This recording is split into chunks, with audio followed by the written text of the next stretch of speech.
دیکھیے جیسا کہ ہم نے خطبے میں بھی دیکھ لیا، اللہ نے قیام اللیل جو ہے اسے فرض نہیں ٹھہرایا، تطوع۔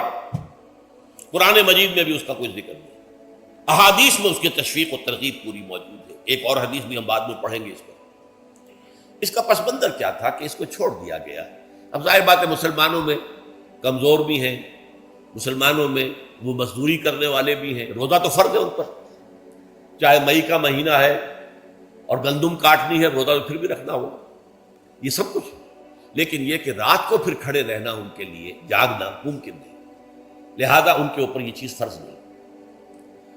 حضور نے تراویح کی نماز یا قیام اللیل نہ اسے فرض قرار دیا، نہ اس کے بعد جماعت کوئی اہتمام کیا مستقل۔ صرف 3 راتیں آپ نے جماعت کروائی ہے، اس میں 8 رکعتیں آپ نے پڑھی ہیں کہ جو آپ کا معمول تھا تہجد کا، وہ پڑھی، اور تہجد کے وقت ہی جماعت کرائی ہے۔ یہ ہے وہ حدیث۔ اس کے علاوہ کسی نماز تراویح جو ہے جو ہم پڑھتے ہیں 20 رکعتیں عشاء کے ساتھ متصل، اس کا کوئی ذکر نہ دور نبوی میں ہے نہ دور صدیق اکبر میں ہے۔ یہ دور حضرت عمر کی خلافت میں ہوا ہے، اور ہم نہیں کہہ سکتے کتنے سال کے بعد ہوا ہے۔ حضرت عمر رضی اللہ تعالیٰ عنہ کی خلافت کا دور جو ہے وہ تو 10 برس ہے، ہو سکتا ہے 5 برس کے بعد ہوا ہو، 6 برس کے بعد ہوا ہو، 12 ہوا ہے ان کے عہد۔ حضرت عمر ایک مرتبہ مسجد میں داخل ہوئے، مسجد نبوی میں، تو دیکھا کہ کچھ لوگ 8 10 12 جو ہیں وہ ایک جو ہے حافظ کے پیچھے کھڑے ہوئے اور قرآن سن رہے ہیں، کچھ دوسرے کونے میں کھڑے ہیں، کچھ کہیں اور کھڑے ہیں، مختلف جماعتیں ہو رہی ہیں۔ تو انہوں نے سوچا کہ کیوں نہ ان سب کو ایک امام کے پیچھے جمع کر دیا جائے، اور اس کے لیے لوگوں کی سہولت کے لیے عشاء کے ساتھ متصل رکھ دیا جائے، اس لیے کہ تہجد کے وقت اٹھنا جو ہے وہ تو ہر کس و ناقص کا کام نہیں ہے، کہ عشاء کے بعد اگر تھوڑا سا اضافی وقت ہو صرف، تو یہ ہر شخص کر لے گا، مزدور بھی کر لے گا۔ لہذا آپ نے یہ نظام تجویز فرمایا کہ عشاء کے متصل بعد 20 رکعت نماز پڑھی جائے اور ایک امام کے پیچھے پڑھی جائے۔ یہ گویا کہ اجتہاد ہے حضرت عمر رضی اللہ تعالی عنہ، اس کو آپ نے خود بدعت بھی قرار دیا، لیکن بدعت حسنہ۔ بدعت کس اعتبار سے؟ لغوی اعتبار سے، نئی بات، اس لیے کہ حضور کے زمانے میں نہیں تھی، تو یہ اس طریقے سے ایک نئی بات ہے۔ لیکن یہ بات چونکہ بہت اچھی ہے، بہت عمدہ ہے، آپ جب یہ نظام چل پڑا تو ایک دن مسجد میں آئے، دیکھا کہ بڑی بھری مسجد ہے، صحابہ کھڑے ہیں اور ایک امام کے پیچھے قرآن سن رہے ہیں۔ آپ نے فرمایا نعم البدعۃ ھذہ، یہ جو ہم نے نئی بات شروع کی ہے یہ بہت اچھی ہے، بہت عمدہ ہے۔ اب یہاں سے فرق واقع ہو گیا ہے۔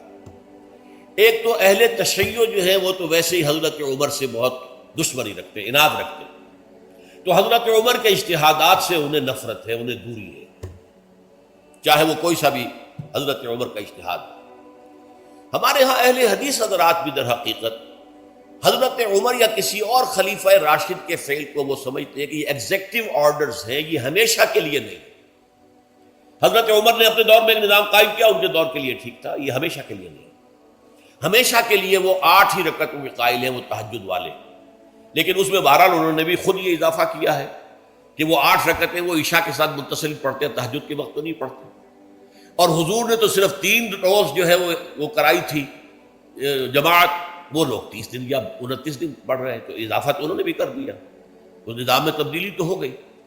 لیکن اہل سنت جو کہلاتے ہیں، ہمارے جو 4 جو ہیں، جو ہمارے مسلک ہیں، حنفی، مالکی، شافعی، حنبلی، ان کا اتفاق ہے اس پر حضرت عمر کا، کیونکہ ان کے سامنے اصول یہ ہے کہ حضور نے فرمایا علیکم بسنتی وسنت الخلفاء الراشدین المہدیین، تم پر لازم ہے کہ میری سنت کو پکڑو مضبوطی کے ساتھ، اور میرے خلفائے راشدین مہدیین جو ہیں ان کی سنت کو پکڑو۔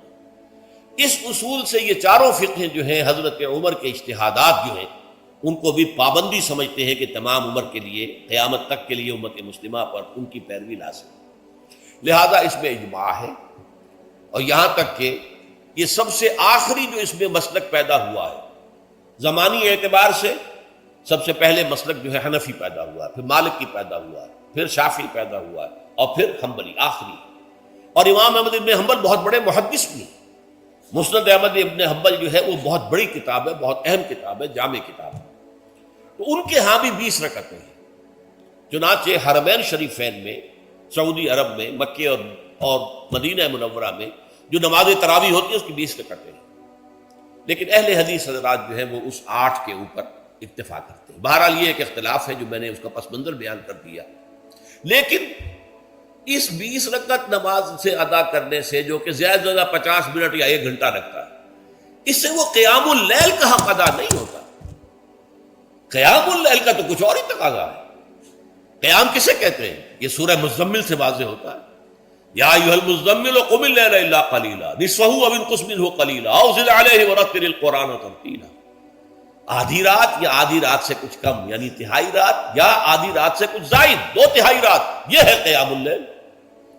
چنانچہ سورہ مزمل ہی کی آخری آیت جو دوسرا رکوع مشتمل ہے جس پر، اس میں صاف کہہ دیا گیا ان ربک یعلم انک تقوم ادنی من ثلثی اللیل ونصفہ وثلثہ وطائفۃ من الذین معک۔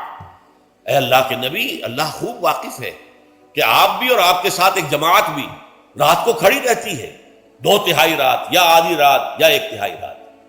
تو یہ سارا معاملہ جو ہے قیام اللیل کا، گویا کہ کم سے کم 1/3 رات پر اس کا اطلاق ہو سکے گا، یہ نہیں کہ 1 گھنٹے۔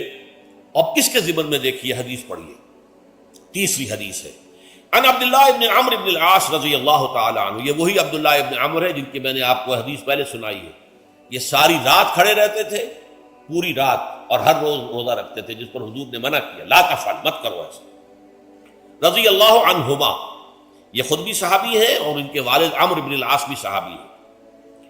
ان رسول اللہ صلی اللہ علیہ وسلم قال، کہ اللہ کے رسول صلی اللہ علیہ وسلم نے فرمایا، الصیام والقرآن یشفعان للعبد، روزہ اور قرآن بندے کے حق میں شفاعت کرے گا۔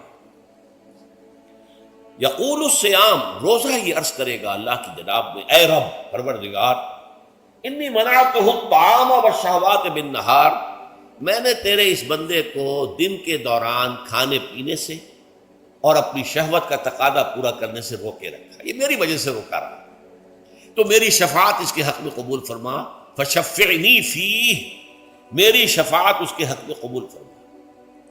ویقول القرآن، قرآن کیا کہے گا؟ منعتہ النوم باللیل، میں نے اسے رات کے وقت سونے سے، نیند سے روکے رکھا، فشفعنی فیہ، تو اس کے حق میں میری شفاعت قبول فرما۔ حضور فرماتے ہیں فیشفعان، ان دونوں کی شفاعت قبول کی جائے گی۔ یہ ہے قیام اللیل۔